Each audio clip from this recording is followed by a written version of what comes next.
नमस्कार, मी आकाश छपरे आजच्या लोकवृत्तमध्ये आपल्या सर्वांचं स्वागत करतो। सुरुवातीला पाहूयात आजच्या ठळक घडामोडी। जिल्हा प्रशासनाच्या नो टोबॅको डेला झिंगाटवर स्पर्धक थिरकले। मॅरेथॉनच्या नावाखाली डीजे व अश्लील नृत्यामुळे सिव्हिल परिसर दुमदुमला। एसटी संप अखेर मागे, संघटनेची घोषणा। माते फिरून मुलाकडून वडिलांचा निर्गुण खून। शॉक लागून शेतकरी ठार। आर्मीमधून रिटायर्ड झालेल्या जवानाच्या रिव्हॉल्व्हरमधून परवाना नसताना हवेत गोळीबार। चौघांना स्थानिक गुन्हे शाखेकडून अटक। जत नगर परिषदेविरोधात कचऱ्यात बसून अनोखे आंदोलन। शालिनीताईंनी घेतली राज्यपालांची भेट। यंदाचा मान्सून ग्रामीण अर्थव्यवस्थेसाठी पोषक ठरेल। बातमीपत्र सविस्तर। साताऱ्यात सध्या मॅरेथॉनच्या नावाखाली अनेक उपद्व्याप चालू आहेत। मॅरेथॉनच्या नावाखाली आम्ही किती मोठे आहोत हे दाखवण्याचे वारंवार प्रयत्न होत आहेत। खरं तर धावणे हे आपल्या आरोग्यासाठी चांगले आहे, मात्र धावणाऱ्याच्या नावाखाली जे बाजारीकरण आणि नंगानाच चालू आहे हे कुठेतरी थांबले पाहिजे। साताऱ्यातील ठराविक टोळके डॉक्टर, इंजिनियर, आर्किटेक्ट, बिल्डर यांच्या संगनमताने तयार झालेले हे आपल्या वैयक्तिक फायद्यासाठी सातारकरांना वेठीस धरत आहेत। आज तर कहरच झाला। या टोळक्यांनी थेट सातारा क्रांतिसिंह नाना पाटील जिल्हा शासकीय रुग्णालयामध्येच पहाटे डीजे लावून तमाशा केला। जिल्हा शासकीय रुग्णालयात हजारो रुग्ण असतात, या ठिकाणी असे प्रकार घडत आहेत, त्यामुळे प्रशासन असंवेदनशील का झाले आहे असा संतप्त प्रश्न उपस्थित केला जात आहे। या प्रकारामुळे अनेक रुग्णांना कांठाळ्या तर बसल्याच, मात्र अनेक ज्येष्ठ रुग्णांना बीपीचा त्रास झाल्याचे समजते। जिल्हा प्रशासन या ठराविक टोळक्यांपुढे नतमस्तक होत असेल तर याची तक्रार मुख्यमंत्री तसेच त्यांच्याकडे असणाऱ्या गृह खात्याकडे करावी लागेल, अशी प्रतिक्रिया अनेक जणांनी लोकवृत्तकडे दिली आहे। दरम्यान जिल्हा शल्य चिकित्सक डॉक्टर श्रीकांत भोई यांच्याकडून कारवाई करण्यात येणार आहे असे सांगण्यात आले आहे। डीजे लावून डान्स करणे तसेच सिव्हिल हॉस्पिटलमध्ये विनापरवाना स्पीकर वाजवणे याबाबत स्पर्धक प्रशांत नलावडे यांनी अधिक माहिती दिली आहे।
Prashant Nalawade no tobacco run या मॅरेथॉनसाठी स्पर्धक म्हणून सहभाग घेतला होता। 10 किलोमीटर पळाल्यानंतर काही असंतुष्ट लोकांनी तिथल्या परिसराचा ताबा घेऊन जो दंगा केला आणि जो डान्स धागडधिंगा केला, तर त्याचा आम्ही स्पर्धक म्हणून समर्थन करत नाही। अशी कुठलीही गोष्ट पुन्हा घडू नये याच्यासाठी शासकीय रुग्णालयाने दखल घ्यावी एवढीच विनंती। नमस्कार, आपण आहोत सातारच्या जिल्हा शासकीय रुग्णालयात, क्रांतिसिंह नाना पाटील जिल्हा शासकीय रुग्णालय। आज क्रांतिसिंह नाना पाटील जिल्हा रुग्णालयामध्ये तंबाखू विरोधी दिन आणि त्यानिमित्ताने एक मॅरेथॉन आयोजित करण्यात आली होती। आपण पाहू शकता की एका मॅरेथॉनचं स्टेज आहे आणि इथंच सकाळी मॅरेथॉन ठीक 6 वाजता सुरू झाली होती. परंतु या मॅरेथॉनला ठीक सकाळी 6 वाजता मोठ्या आवाजात DJ चालू करण्यात आला होता. मग या डीजेच्या आवाजामुळे इथल्या दाखल असलेल्या इथल्या पेशंट्सना त्यापैकी कोणता त्रास झाला असेल, त्यांना त्या आवाजाचा काही त्रास होतोय की नाही याची कोणत्याही प्रकारची खबरदारी घेण्यात आली नव्हती. तसं पाहायला गेलं तर साताऱ्यात मॅरेथॉन ह्या काही नवीन नाही. कुठलाही इव्हेंट असो किंवा काहीही असो, मॅरेथॉन ही होतच असते जातं. परंतु आज जी नो टोबॅको रन ही जी मॅरेथॉन सिव्हिल थ्रू झाली होती, सिव्हिल हॉस्पिटल थ्रू जी झाली होती, त्याच्यामध्ये मोठ्या प्रमाणावरती सकाळी 6 वाजल्यापासून DJच्या मोठ्या आवाजात सुरुवात झाली होती. परंतु हे सिव्हिलनं म्हणजे जिल्हा शासकीय रुग्णालयातर्फेच आयोजित या मॅरेथॉनमध्ये आपल्या रुग्णांची कसल्याही प्रकारची काळजी घेण्यात आली नव्हती. एकीकडे हे रुग्ण दाखल असताना देखील रुग्णालयाच्या आवारामध्येच मोठ्या आवाजामध्ये DJ चालू होता. हे कोणत्याही प्रकारचं भान आयोजकांना राहिलेलं नसावं असं यातून दिसून येतं. एसटी कर्मचाऱ्यांचा गेल्या 2 दिवसांपासून सुरू असलेला संप अखेर मागे घेण्यात आला आहे. विविध मागण्यांसाठी एसटी कर्मचारी संघटनांनी गेल्या 2 दिवसांपासून संपाचे हत्यार उपसले आहे. संपावर तोडगा काढण्यासाठी सकाळपासून रावते यांनी हालचाली सुरू केल्या होत्या. मुंबईत रात्री एसटी कर्मचारी संघटनेच्या पदाधिकाऱ्यांसमवेत रावते यांनी चर्चा केली.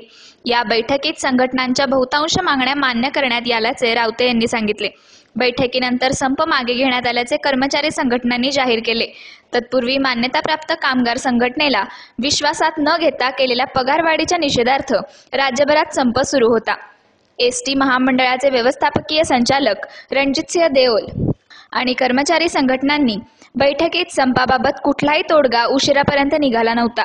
रावते यांच्यासोबत सह्याद्री अतिथीगृहातील बैठक सुद्धा निष्फळ ठरल्यामुळे एसटीचा संप चिघळण्याची शक्यता होती. बांजोळी तालुका खटाव येथे माथेफिरू मुलाने वृद्ध वडिलांचा कोयत्याने वार करून निर्घुण हत्या केल्याने खटाव तालुक्यात एकच खळबळ उडाली आहे. वांजोळी येथील दिनकर गंगाराम मगर वय 87 हे अनेक वर्षांपासून गावात शेती करत आहेत. त्यांचा मुलगा रमेश मगर हा लहानपणापासूनच डोक्यावर परिणाम झाल्याने वेड्यासारखा वागत आहे.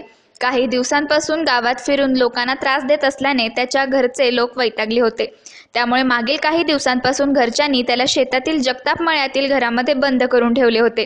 सकाळी वैतागून त्याने शेतातील घराचे दार तोडून बाहेर येऊन घरच्यांना काही कळवायच्या आत घराजवळील गोठ्यात ठेवलेला कोयता घेऊन चिडून जाऊन वडिलांच्या शरीरावर असंख्य वार करून त्यांचा निर्गुण खून केला. त्यानंतर रमेश हा तिथून निघून गेला. या घटनेची फिर्याद सुरेश दिनकर मगर यांनी औंध पोलीस स्टेशनमध्ये दिली. माथेफिरू रमेश मगर यास पुससावळी येथे पोलिसांनी अटक केली आहे. वडजळ येथील शेतकऱ्याचा विजेच्या तारेला धक्का लागून मृत्यू झाला. आबाजी काटकर यांचे घाडगे नावाच्या शिवारात कांद्याच्या पिकाला पाणी पाजत असताना लोंबकळणाऱ्या केबलला शॉक लागून मृत्यू झाल्याची घटना घडली आहे. वडजल तालुका माण येथील शेतकरी आबाजी ज्योती काटकर हे सकाळी 11च्या सुमारास घाडगे नावाच्या शिवारात कांद्याचे बी पेरलेल्या वावराला पाणी पाजत होते. काही वाफ्यांना पाणी पाजले असता विहिरीवरील इलेक्ट्रिक विद्युत मोटरची केबल वावरात जमिनीलगत लोंबकळत होती. ती केबल काठीच्या साहाय्याने जमिनीपासून उंच करून उर्वरित वाफ्यांनी पाणी देणे सोपे होईल म्हणून आबाजी प्रयत्न करत होते. याच दरम्यान त्यांचा मुलगा अथर्व आणि त्यांची पत्नी मनीषा जेवण घेऊन रानात येत होत्या. आबाजी यांना हाताने केबल बाजूला करत असताना शॉक लागला व ते खाली पडले. हा प्रसंग त्याच्या 11 वर्षाचा मुलगा पाहत होता. वडिलांना शॉकचा धक्का बसलाय हे लक्षात येताच तो तिथून लांब टेकाडावर जाऊन थांबला व काही वेळातच इतर वावरात मशागत करत असलेल्या शेतकऱ्यांना सांगितले. यावेळी मनीषाही रानात आल्या. त्यांनी हा प्रकार पाहिल्यानंतर त्यांनी हंबरडा फोडला. घटनास्थळी गावातील सर्व ग्रामस्थांनी धाव घेतली. बातमीपत्रात घेऊया क्षणभर विश्रांतीनंतर पुन्हा पाहूयात. आर्मीमधून रिटायर्ड झालेल्या जवानाच्या रिव्हॉल्व्हरमधून परवाना नसताना हवेत गोळीबार, चौघांना स्थानिक गुन्हे शाखेकडून अटक. जत नगर परिषदेविरोधात कचऱ्यात बसून अनोखे आंदोलन. शालिनीताईंनी घेतली राज्यपालांची भेट. यंदाचा मान्सून ग्रामीण अर्थव्यवस्थेसाठी पोषक ठरेल.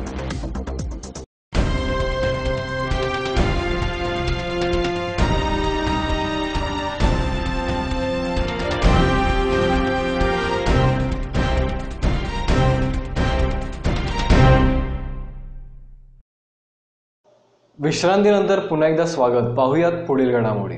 आर्मीमधून रिटायर्ड झालेल्या जवानांच्या रिव्हॉल्व्हरमधून परवाना नसताना हवेत गोळीबार केलेला व्हिडिओ सोशल मीडियावर व्हायरल झाला. दरम्यान बेकायदा हवेत गोळीबार करणाऱ्या चौघांना स्थानिक गुन्हे शाखेने अटक करण्यात आली आहे. अटक केलेले विश्वनाथ मोरे हे आर्मीमधून रिटायर्ड झाले आहेत. त्यांच्याकडे त्यांचे परवानाधारक रिव्हॉल्व्हर होते. काही दिवसांपूर्वी मोरे यांनी आपल्या अन्य मित्रांना आपले रिव्हॉल्व्हर देऊन त्यांच्या मित्रांचा कोणताही परवाना नसताना रिव्हॉल्व्हरमधून हवेत गोळीबार केला आणि याचा व्हिडिओ काढून तो सोशल मीडियावर व्हायरल करण्यात आला. हा व्हिडिओ सोशल मीडियावर व्हायरल झाल्यानंतर स्थानिक गुन्हे अन्वेषण विभागाचे पोलीस निरीक्षक श्रीकांत पिंगळे यांनी पोलीस अधीक्षक सुहेल शर्मा यांच्या मार्गदर्शनाखाली व्हायरल व्हिडिओबाबत चौकशी करून या प्रकरणी निवृत्ती आर्मी जवान विश्वनाथ मोरे यांच्यासह बेकायदा रिव्हॉल्व्हर हाताळणारे आणि हवेत गोळीबार करून त्याचा व्हिडिओ व्हायरल करणाऱ्या चौघांना अटक केली आहे. या प्रकरणी गुन्हे शाखेच्या कर्मचाऱ्यांनी गुन्ह्यात वापरलेले रिव्हॉल्व्हर, जिवंत काडतुसे आणि मोबाईल, 4 चाकी गाडीसह चौघांना अटक केली आहे.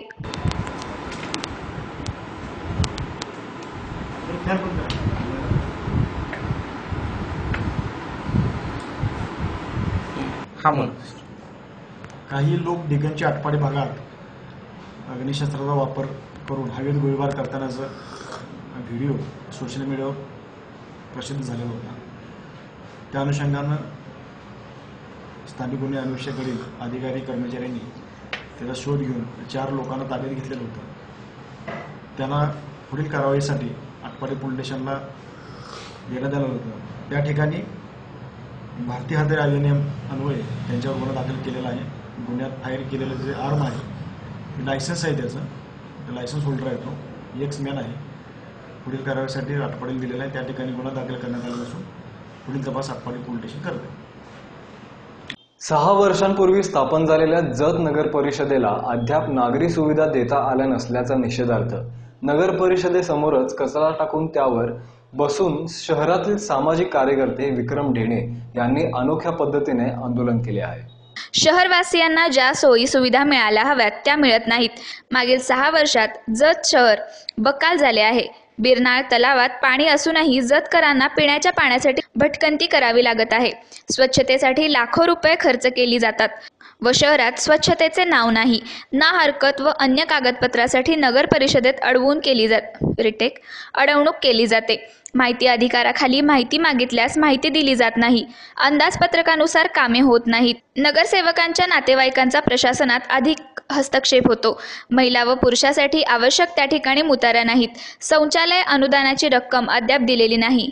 यांच्या निषेधार्थ नगर परिषदेच्या वर्धापन दिनीच विक्रम ढोणे यांनी अनोख्या पद्धतीने आंदोलन केले आहे. जत नगरपालिकेचा आज 6वा वर्धापन दिन आहे, पण 6 वर्ष झालं नगरपालिकेच्या कारभारामध्ये कुठलाही बदल होत नाही.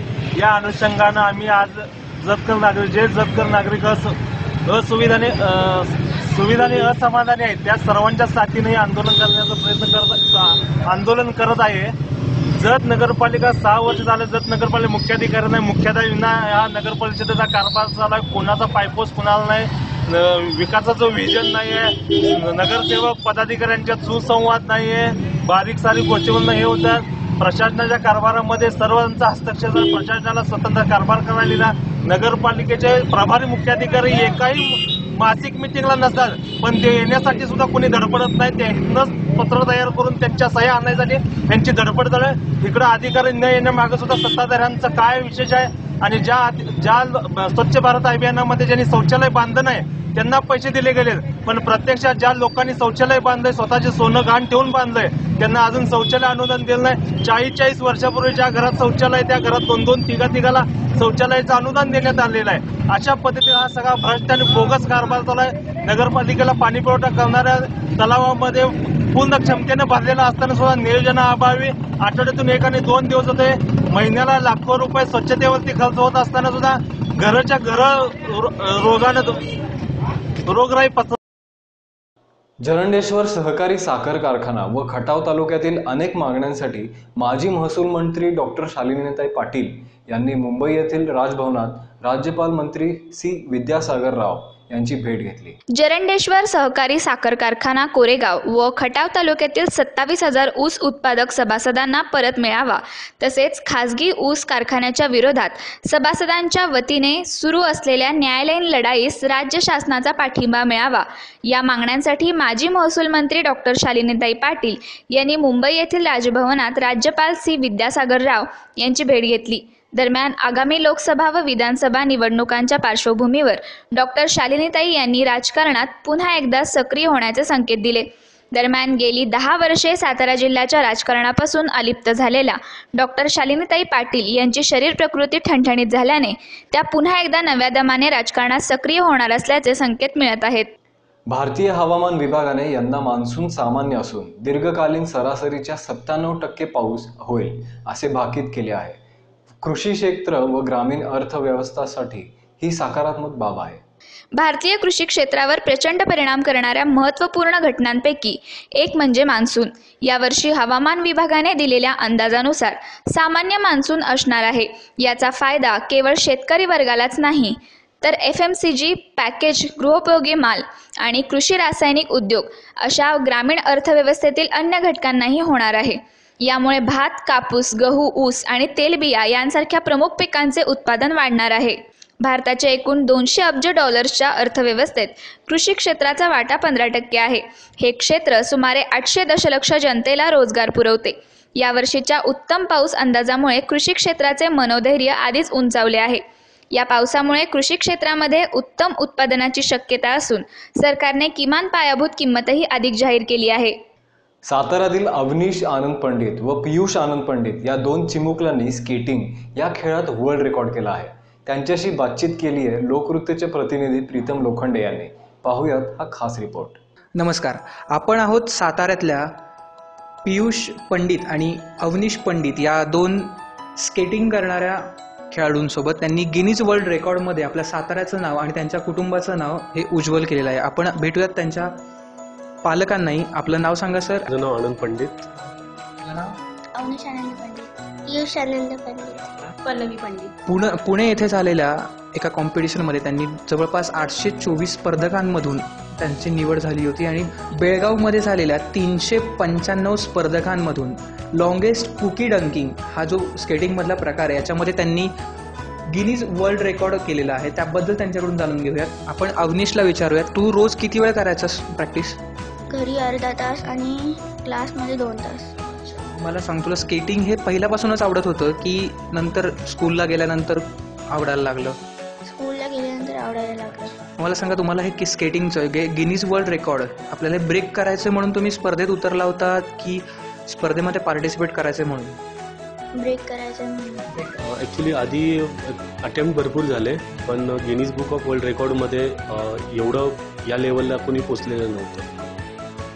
आम्हाला ॲक्च्युली ज्यांचे कोच जे आहेत मिस्टर योगेश सामंत म्हणून, त्यांनी आम्हाला भरपूर सहकार्य केलं आणि यांच्या बॅचमधून जे काही सिलेक्शन झालं ग्रुप वाईज त्यांच्यामध्ये यांनी चांगलं गिनीज बुक ऑफ वर्ल्ड रेकॉर्डमध्ये नाव झालं त्यांचं.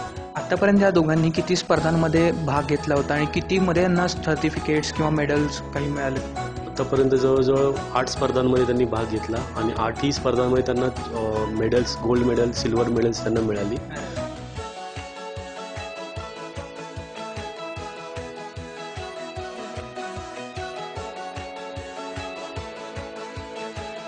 स्टेट लेवल पण खेळले आहेत आणि त्यानंतर आम्ही क्लॅप स्केटिंग स्पर्धेमध्ये आम्ही झिरकपूर दिल्लीमध्ये आम्ही नॅशनल लेवलला पण ते खेळले. स्टेट लेवल, नॅशनल लेवल खेळल्यानंतर आता इंटरनॅशनल लेवलला त्यांचं सिलेक्शन झालं. जूनमध्ये त्यांचं आता इंटरनॅशनल कॉम्पिटिशन आहे बँकॉकमध्ये, तर त्याची पण तयारी आता त्यांची चालू आहे. प्रेक्षको, आपण बघू शकता की या दोघांनी मिळवलेले मेडल्स जवळपास वयाच्या मानाने फारच त्यांची मेडल्स त्यांनी मिळवलेली आहेत आणि अजून त्यांना बरंच अजून यश प्राप्त करायचं. आपण सगळी मेडल्स, सर्टिफिकेट बघू शकता. यानंतर मॅडम, तुम्हाला प्रश्न आहे, दोघांचं स्केटिंग असेल, स्कूल असेल किंवा घरातली कामं असतील, मग तुम्ही हे सगळं मॅनेज करून यांच्याकडे स्केटिंगकडं किंवा यांच्यातली जी आवड आहे त्याला कसं प्रोत्साहन केलं किंवा त्याला कसं तुम्ही तयारी करून घेतली त्यांच्याकडून? जास्त करून त्यांच्या कोचेसनी जास्त आम्हाला सहकार्य केलं. मी स्वतः जॉब करते आणि मग त्यांचं टायमिंग, आमचं टायमिंग, मग त्यांनी व्हॉट्सअप ग्रुप फॉर्म करून त्यांचं इन्फॉर्मेशन यायचे आणि त्याप्रमाणे मी त्यांना सोडायची. आणि थोडंसं त्यांच्या फिटनेससाठी पण त्यांनी आम्हाला बरंच सांगितलं. दोघे ओव्हरवेट होते, फिटनेस त्यांच्याप्रमाणे आम्ही चाललो सध्या. पियुष, जेव्हा तू बेळगावला मध्ये होतास गिनीज वर्ल्ड रेकॉर्ड जेव्हा तू तिथं केलंस तेव्हा कसं वातावरण होतं तिथलं?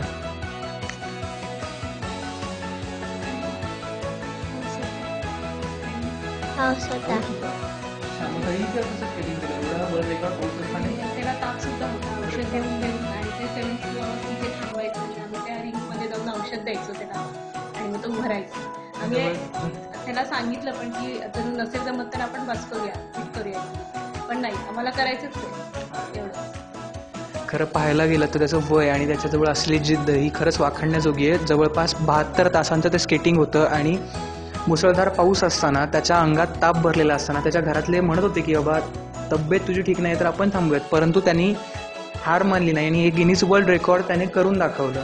बेळगावमध्ये झालेल्या गिनीज वर्ल्ड रेकॉर्डमधून गोल्ड मेडलिस्ट आणि सिल्वर मेडलिस्ट प्राप्त खेळाडूंना बँकॉक इथं होणाऱ्या इंटरनॅशनल स्केटिंग स्पर्धेमध्ये सिलेक्शन झालं होतं.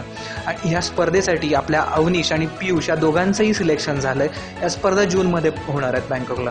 या दोघांनाही आमच्या संपूर्ण लोकवृत्तच्या टीमकडून या स्पर्धेसाठी खूप खूप शुभेच्छा. तर आपण पाहू शकता की सातारा जिल्ह्यातून असे बरेचसे खेळाडू आहेत की इंटरनॅशनल लेवलला गाजलेले आहेत. त्यापैकी पियुष आणि अवनीश हे दोघेही आता आपलं नाव, आपल्या कुटुंबाचं नाव हे मोठं करणार आहेत आंतरराष्ट्रीय लेवलला बँकॉकसाठी. त्यांना पुन्हा एकदा लोकवृत्तकडून शुभेच्छा. कॅमेरामन आकाश चप्रेसह प्रीतम लोखंडे, लोकवृत्त, सातारा.